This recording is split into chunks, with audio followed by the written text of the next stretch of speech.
Welkom bij Toekomstmuziek, de podcast van Muziekcentrum De Bijloke, waarin ik met jonge muzikanten praat over hun eigen toekomst en de toekomst van muziek in het algemeen. Denk je nu, wow, wat een cool concept? Volg dan de podcast op Spotify, Apple of YouTube of geef ons een review. Dat helpt altijd om andere mensen de podcast te laten ontdekken.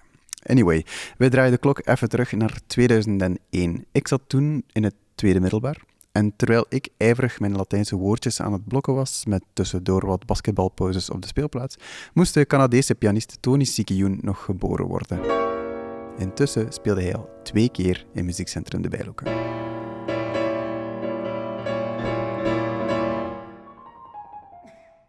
Hij is het allemaal nog een beetje aan het uitzoeken. Waar zijn carrière naartoe gaat, waar hij wil spelen op toekomstige tournees, wat hij eens zou willen opnemen.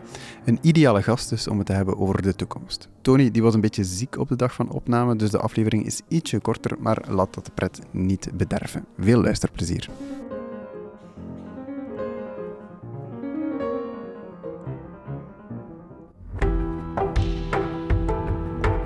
Tony Siqi Yun, welcome. Thank you. You're a very young pianist. It's your second time here in Muziekcentrum? It's my second time, yes. Yeah. But you're still only 23? Mm-hmm. Okay. Oh, 24, I'm sorry. 24. Okay. Yes. I couldn't find your birthday, so I had to guess. Almost. So happy birthday recently, maybe. Thank you. But you started playing piano at 4. Is that right? Yes, around 4.5. Because you have an older sister who plays violin. Is that right? Can you tell the story? So she got me into it, basically.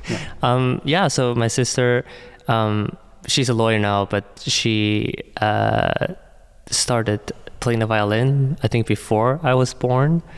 And then when I was about 4-ish, I started fighting over the violin.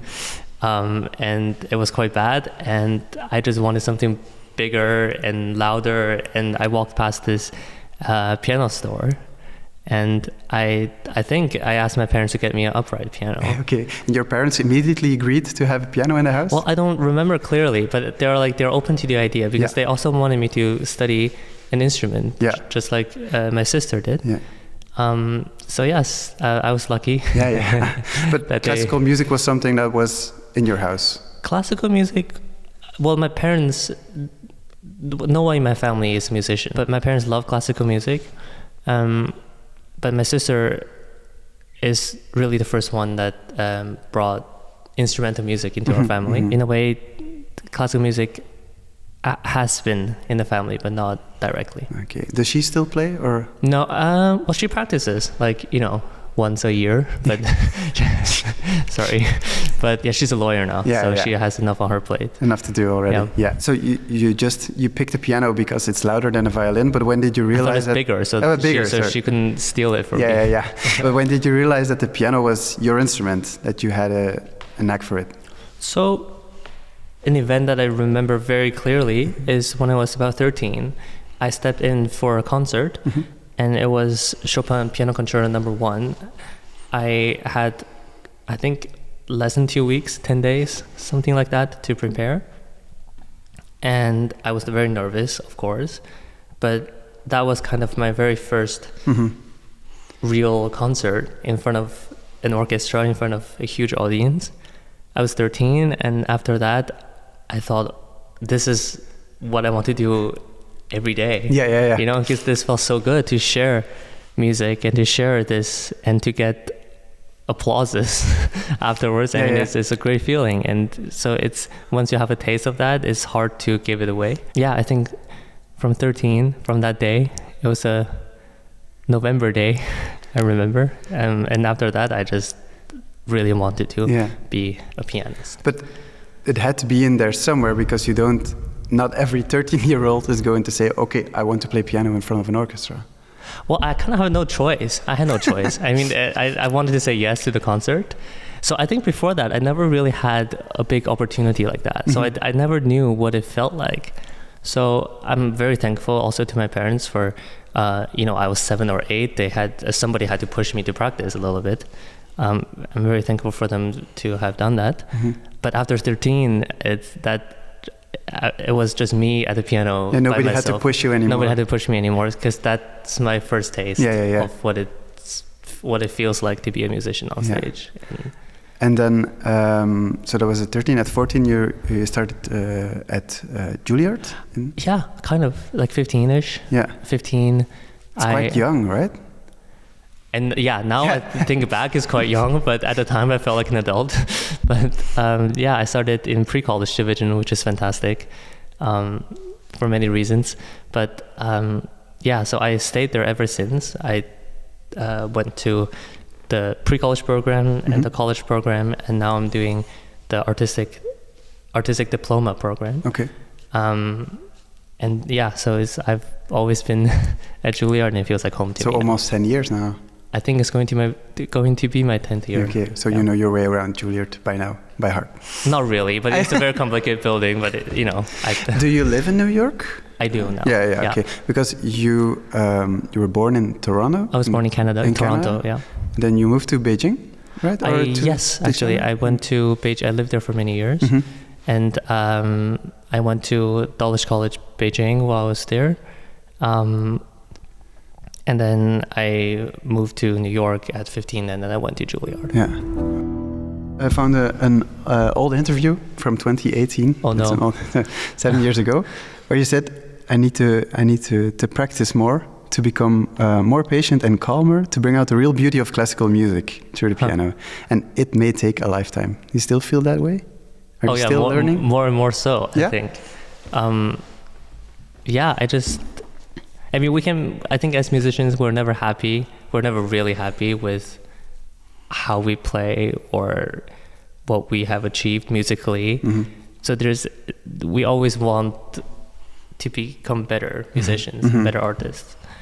So in a way, it's still true. I'm surprised I said that at 17.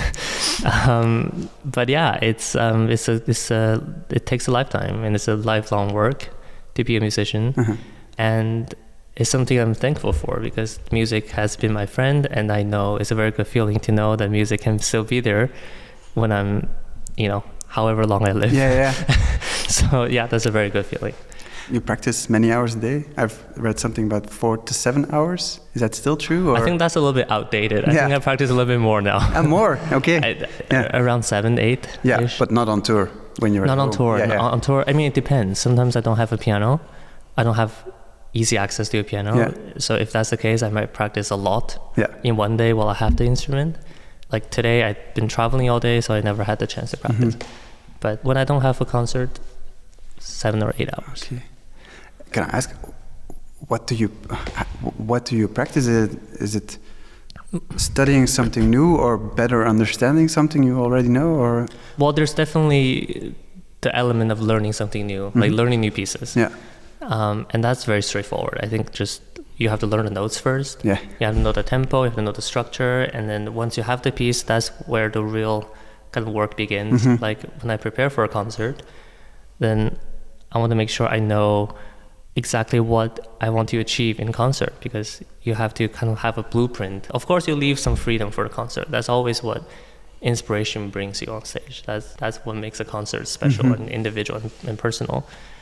But you have to have kind of a general overview of what you kind of want to do.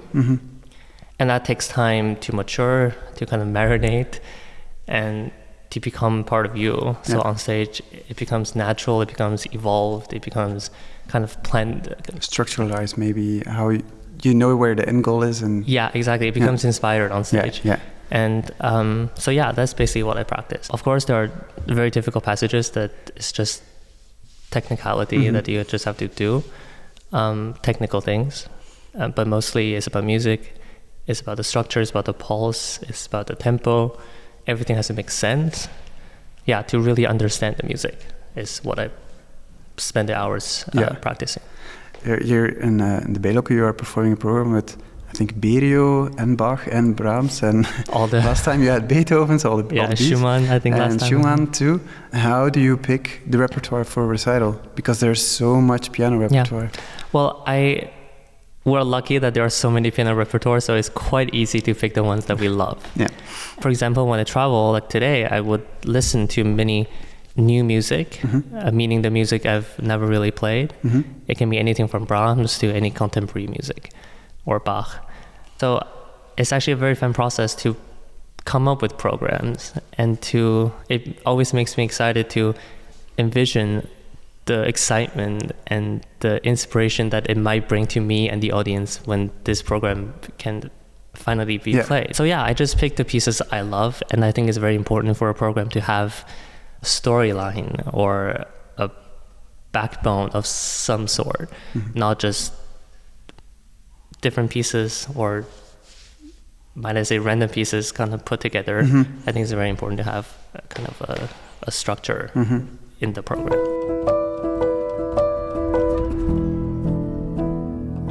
You're still very young. I don't want to mention it every 5 minutes, but no. You have an entire career in front of you, also a recording career, for example. You haven't made any recordings yet? Not yet, actually. Yeah. So that also seems like a logical next step to think about what is your favorite repertoire? What do you want to play? What do you want to imprint forever on? Yeah. Well, I think for any recording project, it has to be music first I deeply love, and it's very much matured. And so, as I said before, this entire career is a lifelong journey of studying, of understanding music. So I'm not rushed to put something out there that I might regret 10 years later. But I mean, it's something that I'm planning and I'm very excited about. And it's just exciting to think about that the work I've put in can be kind of digitally recorded.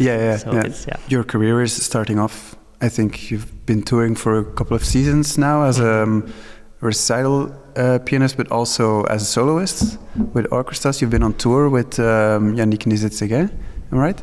It feels like there's an entire world to capture still. You've been on this is your second time in the Bijloke. I believe that the last time you were in the Bijloke was your first Belgian concert. I think so. I think that was my debut. Yeah. And it's a weird question, but how are you handling it? How is it unfolding for you? Is it coming in quick, or are you still able to grasp what is happening? Well, it's definitely quick. It's a lot of pressure, I think I would say, especially in a beautiful hall like this, and you play a program with Brahms and Schumann and Berio and Beethoven. You want to do justice to the music, so you have the pressure to really perform well, and to be the fact that audiences buy tickets to hear you play, so you want to really do the best you can possibly do. But I think I'm grateful that I think my career is well paced in that every concert I can really focus. I can really make sure I play well.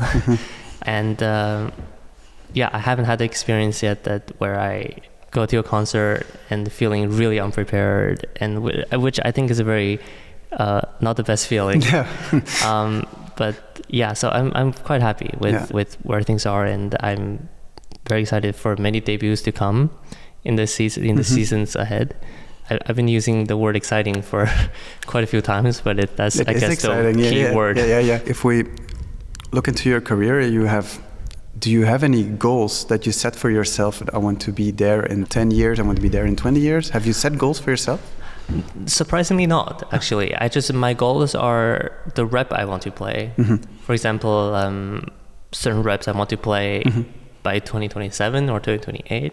But in terms of career development, I've never really had any plans whatsoever. I mean, you never know what will happen. And I think the best way to focus and play concerts well and study is we focus on the music and we focus on the concerts. Things will fall into their places. And I think that's the key too. Are there any pianists you look up to? Yes, many. My favorite has always been Radu Lupu, and it's very unfortunate that I actually haven't seen him play live. But yes, Radu Lupu, and when I was younger, Rubinstein was a big inspiration because I played a lot of Chopin, and his Chopin playing everyone loves. And Zimmerman is another example. I mean, there are many. I mean, many for different reps, and as well as conductors and other musicians. They all bring so much joy into our lives. And each have different things to offer. They all have different things to say. They all have different interpretations of maybe the same piece. classical music, or the place that classical music has in society is not as big as it was 100 years ago. That's maybe obvious because society has changed and there are pop music and jazz has taken its place. Where do you think what place does classical music have in today's society? I have the feeling that we have more people listening to classical music now than, let's say, 100 years ago or 200 years ago. I mean, just also because we have more people. And there's things online that people have access to. And I think music is really, whether you like jazz or classical or any other genre, it's good to have music. I mean, everyone needs music and we all need music. Yeah. I'm very optimistic. I'm, with everything. So I think classical music, I see a very bright future. Yeah. But of course, I think if we learned anything in the past couple of years is that we can take things for granted, whether it's music, politics, arts, or the things that we love. If we want to keep it, we have to fight for it. Yeah. We can't just assume that it's going to be there forever. And I think it's a very important thing that we understand that if we love classical music, it is music written by us, basically. Yeah. It's our arts. It belongs to every one of us. And I think we all have a responsibility to make sure that it continues, which I'm sure it will. My responsibility as an artist is that I have to be faithful, I think, to the music I play, to respect music, to make sure that, again, I work hard enough to be able to present good music making. I still have much more question, but that was a perfect ending to the podcast. So now my question feels weird to add, but because that's something that Tom, our artistic programmer, has mentioned every time we talk about you, is that you don't have a website. You only have an Instagram page. I don't know. I never really wanted a website for some reason. Maybe I should. Maybe I should have a website. Yeah, but your Instagram page is your feed to your audience, right? Is how you connect with the audience. Well, I'm actually not so sure about how I feel about Instagram. I use it. I mean, it's entertaining. When I'm bored, I post something. Yeah. But I mean, maybe I should have a website. Maybe I should post more. Okay. My managers always say I need a website. So I guess. So maybe there should be a website. Today is the day. Yeah. No, because if you talk about as you mentioned, classical music is being more democratic. Maybe more people are getting in touch with classical music. Of course, social media is a big factor. Yeah. Is a big factor, and people are doom scrolling at night, and they can run into Chopin. Yes, like that. But they listen to 10 seconds of music, or 15 seconds of music, which is really not what classical music is about. I'm not so sure if it's jazz or other genres work for it. I can't comment on it. I don't know it enough. But I think for classical music, yes, it's good that if somebody who's never listened to classical music somehow stumbles upon a 15 seconds of Chopin, I mean, it's good. It exposes them to classical music. But I think the real classical music has to be in concert halls, not even recordings. I think recordings don't capture the breadth, the sensitive things. I think it has to be concert halls where hundreds, if not thousands of people in the same room, breathing the same music, and kind of just this feeling of being one, you know? I think that's what the essence is. The collective silence after a recital before the applause begins, that's an amazing high. Of course. If I'm in a concert hall and it's completely silent, you're completely silent with 1,000 other people. Yeah, and also for me on stage, it's a wonderful feeling. And also if I play something very soft and if I have the audience completely silent, waiting to breathe because they don't want to. I think that's the best compliment to any artist, that they are focused and they are eager to hear what you do. So we have to get the people from social media to the concert hall. It could be a great stepping stone to. Of course, it is. Yeah, I think musicians should be thankful to social media, but also I think once we get there, we have to get people to concert halls. Okay, so let's bring people to the concert halls. Yes, we hope to see you. Please come to the concert hall. I hope to see you many more times here in Muziekcentrum De Bijloke, and thank you for the conversation. Thank you very much. Op zijn leeftijd al op trot rond de wereld, bravo. Mark my word en noteer die naam Tony Siqi Yun, daar zal je nog veel van horen. Ik heb het net nog eens gecheckt, maar hij heeft nog altijd geen website. Je kan hem wel volgen op Instagram, @Tony Siqi Yun. Dit was aflevering 4 van Toekomstmuziek. Vond je de podcast leuk? Volg ons dan op Spotify, Apple of YouTube en dan krijg je de volgende aflevering direct onder je neus, zodra die er is. En de volgende aflevering, dat is alweer aflevering 5 en dat is een specialeke met een van de gangmakers van Muziekcentrum De Bijloke, Jolien van de Zande. Tot dan. Toekomstmuziek is een podcast van Muziekcentrum De Bijloke. De muziek die je aan het begin hoorde, dat was een fragment uit het tweede deel van Beethovens 23e pianosonate, gespeeld door Tony in De Bijloke tijdens zijn passage in mei 2024. Alle andere muziek die is van de hand van Tom Soetaert.